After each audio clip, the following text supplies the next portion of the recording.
بانی P T I نے اقتدار اور طاقت کے لیے بشرا بی بی سے شادی کی۔ بشرا بی بی نے بانی کو بتایا دونوں کی شادی ہو جائے گی تو وہ وزیر اعظم بن جائیں گے۔ بشرا بی بی سے شادی نے بانی کے انداز حکمرانی پر سوالات اٹھا دیے۔ بشرا بی بی اہم تقرریوں اور سرکاری فیصلوں پر اثر انداز ہونے کی کوشش کرتی رہیں۔ بانی نے اقتدار کے لیے سیاست کے بجائے توہم پرستی پر انحصار کیا۔ فیصلہ سازی پر روحانی مشاورت کا مضبوط تاثر پیدا ہوا۔ برطانوی جریدے دی اکانومسٹ کی خصوصی رپورٹ میں ہوش ربا انکشافات۔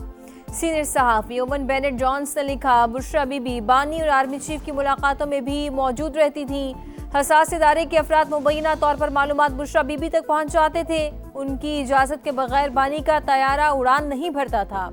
ریاستی امور میں بشرا بی بی کا فیصلہ حرف آخر سمجھا جاتا تھا۔ سیاہ بکرے یا مرغیوں کے سر قبرستان میں پھینکوانا معمول تھا۔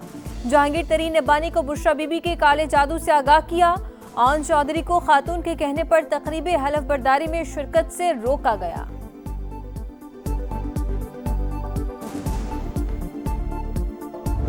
بشرا بی بی نے جو کیا ابھی تو صرف 10% شائع ہوا۔ صحافتی اصول اور قانونی تقاضوں کے باعث 90% مواد تو سامنے ہی نہیں لائے۔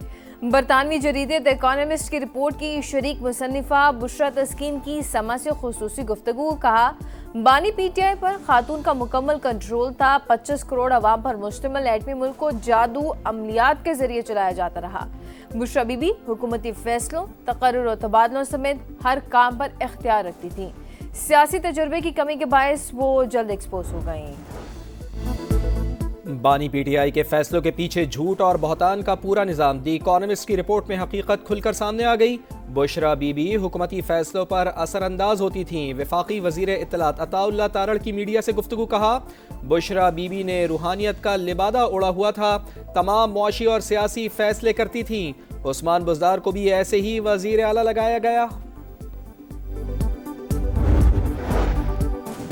برطانوی جریدے نے روحانیت کی آڑ میں شیطانیت کا پردہ چاک کر دیا۔ بانی جعلی طریقے سے بشرا بی بی تک پہنچائی جانے والی معلومات کو روحانیت سمجھتے رہے۔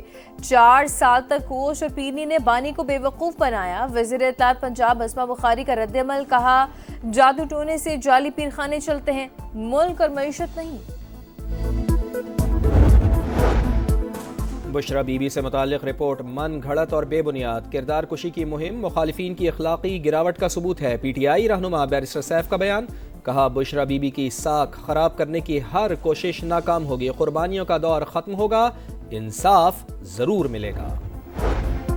پاکستان آرمی، ایئر فورس اور نیوی ترمیمی بلوں کی توثیق۔ صدر مملکت آصف علی زرداری نے 3 قانونی بلز پر دستخط کر دیے۔ تینوں بل آئین پاکستان کا حصہ بن گئے۔ 27ویں آئینی ترمیم کے تحت وفاقی آئینی عدالت کی تشکیل میں پیش رفت۔ 6 نامزد ججز میں سے 4 نے حلف اٹھا لیا۔ جسٹس حسن اظہر رضوی، جسٹس عامر فاروق اور جسٹس باقر نجفی کے بعد جسٹس کے آغا نے بھی حلف لیا۔ آئینی عدالت کے چیف جسٹس امین الدین نے حلف لیا۔ جسٹس ارشد حسین، جسٹس روزی خان بھی آئینی عدالت کا حصہ۔ 27ویں آئینی ترمیم کے بعد ایک اور جج کا استعفیٰ۔ لاہور ہائی کورٹ کے جسٹس شمس محمود مرزا مستعفی۔ جسٹس شمس محمود مرزا کا آئینی ترمیم کے بعد تبادلے کا امکان تھا، انہوں نے استعفیٰ صدر پاکستان کو بھجوا کر چیمبر خالی کر دیا۔ ان کے خلاف جنوری میں سپریم جوڈیشل کونسل میں ریفرنس بھی فائل کیا گیا تھا۔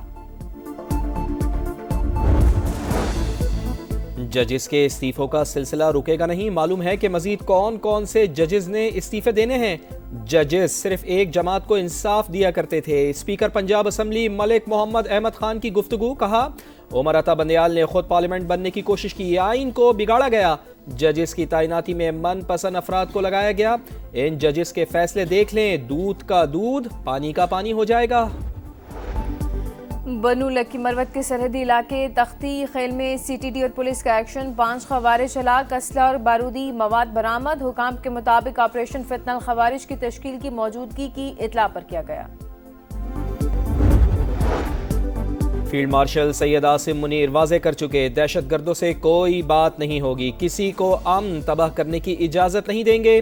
وفاقی وزیر داخلہ کا 2 ٹوک پیغام، محسن نقوی کا کیڈٹ کالج وانا کا دورہ، پاک فوج کے جوانوں کو خراج تحسین پیش، قبائلی عمائدین سے بھی ملاقات، کہا پاکستان میں سرحد پار سے دہشت گردی ہو رہی ہے، اسلام آباد دھماکے میں ملوث لوگ باہر سے آئے، یہ درندے انسان کہلانے کے قابل نہیں۔ کیڈٹ کالج وانا کی تزئین و آرائش کا اعلان، کالعدم ٹی ٹی پی کو نہیں مانتے، حکومت کے ساتھ آہنی دیوار کی طرح کھڑے ہیں، قبائلی عمائدین کی یقین دہانی۔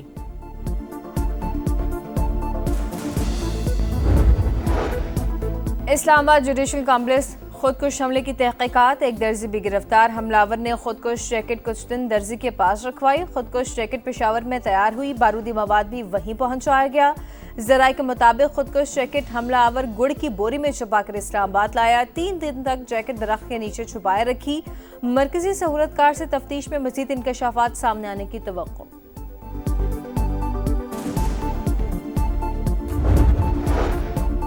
وفاقی وزیر مواصلات عبدالعلیم خان کی زیر صدارت NHA کا اجلاس، M5 کی بحالی اور بلوچستان کی شاہراہوں پر بریفنگ، نیشنل ہائی وے اتھارٹی کے پنجاب ریجن کو 4 حصوں میں تقسیم کیا جائے، ملک بھر میں نئے ریجن کے مطابق NHA ممبران مقرر ہوں گے، عبدالعلیم خان کی گفتگو، کہا سسٹم میں موجود خرابیوں اور سقم دور کرنا چاہتے ہیں، NHA دفاتر کی حالت بہتر بنائی، مکمل آؤٹ لک بہتر بنا رہے ہیں۔ پیپلز پارٹی کی طویل مشاورت اور پلاننگ کے بعد آزاد کشمیر میں ان ہاؤس تبدیلی کی تیاری، وزیر اعظم چودھری انوار الحق کے خلاف تحریک عدم اعتماد پر رائے شماری کے لیے 27 نومبر کو اجلاس طلب، عدم اعتماد کے لیے 27 ووٹ درکار، پیپلز پارٹی کو 36 ارکان کی حمایت حاصل، فارورڈ بلاک کے 10 اور نون لیگ کے 9 ارکان PP کا ساتھ دیں گے۔ کراچی کی خواتین کے لیے اچھی خبر، سرجانی عبداللہ موڑ سے نمائش تک پنک بس سروس کے نئے روٹ کا آغاز، شرجیل انعام میمن کا کہنا ہے کہ سندھ حکومت خواتین کو سہولیات کی فراہمی کے لیے عملی اقدامات کرتی رہے گی۔ سعودی عرب امریکہ سے F-35 لڑاکا طیارے خریدنے کا خواہشمند، ولی عہد شہزادہ محمد بن سلمان اگلے ہفتے امریکہ آ رہے ہیں، صدر ٹرمپ کی تصدیق، کہا سعودی رہنما سے ابراہم اکارڈ پر بھی بات ہوگی، دوسرے ملک ایٹمی تجربات کرتے ہیں، ہم بھی کریں گے، BBC کے خلاف 1 ارب سے 5 ارب ڈالر تک خرچانے کا دعویٰ کریں گے، امریکی صدر کی ایئر فورس 1 میں صحافیوں سے گفتگو۔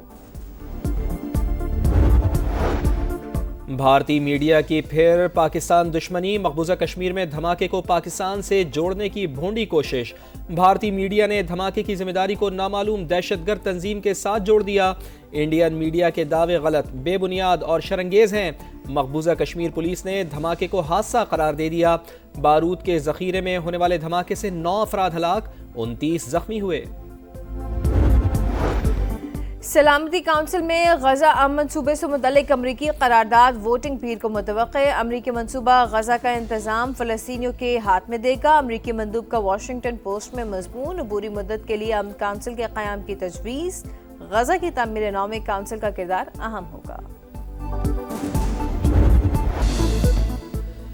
پہلے جنوبی افریقہ اب شری لنکا، ون ڈے میں پاکستان ایکسپریس جیت کے ٹریک پر، شاہینوں نے دوسرے ون ڈے میں آئی لینڈرز کو 8 وکٹوں سے شکست دے دی، سیریز میں 2-0 کی فیصلہ کن برتری حاصل، 289 رنز کا ہدف 10 گیندیں قبل پورا کیا، بابر اعظم کی ناقابل شکست سینچری، 102 رنز بنا کر ناٹ آؤٹ، فخر زمان اور محمد رضوان کی نصف سینچریاں، فخر زمان 78 اور محمد رضوان نے 51 رنز اسکور کیے، مہمان ٹیم نے پہلے کھیل کر 8 وکٹوں کے نقصان پر 288 رنز بنائے، حارث رؤوف اور ابرار احمد کے 3 شکار، شاندار فتح پر وزیر اعظم میاں محمد شہباز شریف اور چیئرمین PCB محسن نقوی کی مبارکباد، سیریز کا تیسرا ون ڈے میچ کل ہوگا۔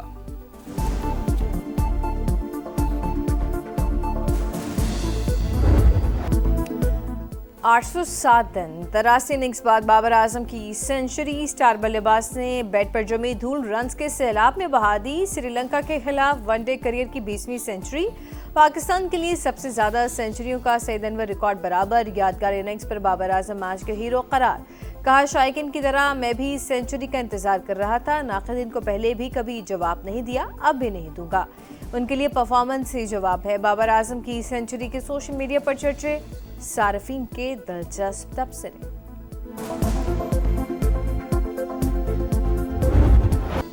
اور FIFA world cup European qualifier میں جرمنی نے لگزمبرگ کو 2-0 سے ہرا دیا، کروشیا نے فیرو آئلینڈ کو 3-1 سے شکست دی۔